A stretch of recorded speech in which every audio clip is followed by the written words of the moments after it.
All right, lesson 4.5 is about factoring, and I like to call it backwards distributing. What we need to do to factor problems is that we need to do just that. We need to find their factors and rewrite them. Okay, so if you look at this first one, it says use factoring to write an expression for the length of the pool with the given width. Okay, so we're factoring this 4x plus 20.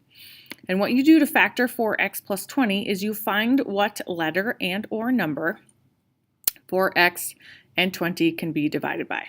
Okay, so start with the numbers. What is the greatest common factor of 4 and 20? Well, it's going to be 4. So 4 is going to be written on the outside of the parentheses. So here's our 4. It's going to go in this first box there. Okay, what goes inside the parentheses is what's left. So if we take 4 over here, 4x, and we divide it by 4, that means these 4's go away because they're just 1. So what's left is x. So that's what's right here. Then we take this 20 and we take 20 divided by 4. And that's what's going to go next to the plus sign in there. So we have 20 divided by 4 is 5. So that means 5 is going to go in that other spot. So the length of the pool is 4x plus 5 meters.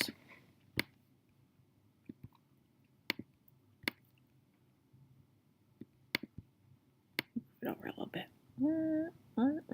There we go. Okay, so convince me. How can you use distributive property to check the factored expression? Well, how can we check to see if we're right? Well, we can just distribute this. Is 4 times x 4x? Is 4 times 5 20? Yes, they are. It's positive and negative where it needs to be, so yes. 4x plus 5 is the same as 4x plus 20. That's how we check it. You can check a factoring by distributing, and you can check a distributing by factoring. That's why I call it that. Factoring is the opposite, or backwards distributing. So if we look at the next problem here, example 2, it said Rodrigo and Jordan each factor the expression negative 2x minus 6. Who factored the expression correctly? So it says click on each part of the area models to see what it represents. So what is this one here? That means that 2 and negative x are factors of negative 2x, and that is true. If we multiply those two together, we're going to get 2x. This means that 2 and negative 3 are factors of 6, and that is the case. 2 times negative 3 is going to be negative 6. Okay, Jordan says negative 2 times x is negative 2x, and negative 2 times positive 3 is negative 6. Okay, so if we go on to the next step here, it says Rodrigo uses a positive common factor, 2, to factor the expression, and Jordan uses a negative common factor, negative 2, to factor the expression. 2x minus negative x minus 3 and negative 2x plus 3 are equivalent expressions, so both Rodrigo and Jordan are correct. They are both right because when you distribute this and distribute this, you're going to get this. Okay, that's how we can check if they're right. Remember, if you distribute, you can check by factoring. If you're factoring, you can check by distributing. So this one says, show 2 different ways to factor negative 4x minus 28. Okay, so the first way we can factor is, well, what is the greatest common factor of negative 4 and negative 28? So the greatest common factor is going to be negative 4. Negative 4x divided by negative 4 is going to leave us with x. And negative 28 divided by negative 4 is going to be positive 7. So that's one way to factor that equation. We have negative 4x plus 7.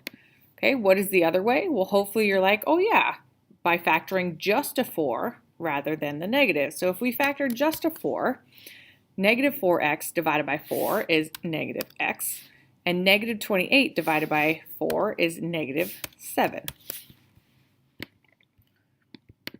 If we were to check both of these, if we were to distribute both of these, we would get this for both of them. So that is why they are two different ways to factor that problem.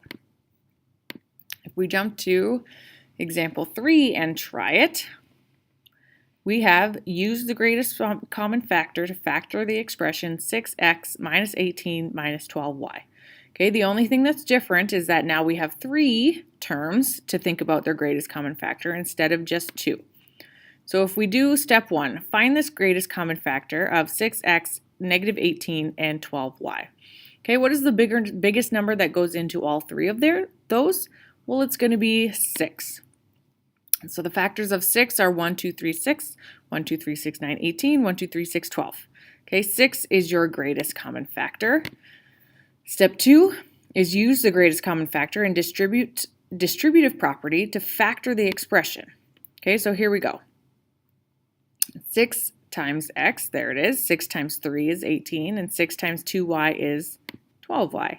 So the factored expression is you take that 6 out front, then divide the rest of them by 6, and you get 6x minus 3 minus 2y. So if we were going to try this one, okay, write an equivalent expression for the expression using a negative factor. So it's telling us we need to use a negative factor. So I'm going to put a negative out there right away so I don't forget. Okay, now I can think about what is the greatest common factor of 6, 18, and 12. Well, it's 6. We just did this problem. Okay, it's not 6x because they don't all have x's. It's not 6y because they don't all have y. So it's just negative 6. Now we're going to take negative 6x divided by negative 6. Okay, the 6's cancel out, and you're left with a negative and an x. So let's see if I can get back in here. So what goes in here is negative x. The next one, we have negative 18 divided by negative 6. And I know that a negative divided by negative is going to be a positive. So I'm going to put that plus sign there. And 18 divided by 6 is 3. And the last step here is to do the negative 12y divided by 6, negative 6. Okay, I know that a negative divided by a negative is going to be a positive. And 12 divided by 6 is 2. And then there's a y left over, right? Because this 12 and 6, this reduces to 2. This is just 1. And then we're left with 2, negative, and then the y, because the 1 doesn't change anything. So, or the negatives cancel out, sorry. These are canceled as well. So we're left with 2y instead of 12 over 6. Okay, so factoring is just the reverse of distributing. And you check if you're right by distributing and seeing if you get the question of where you started.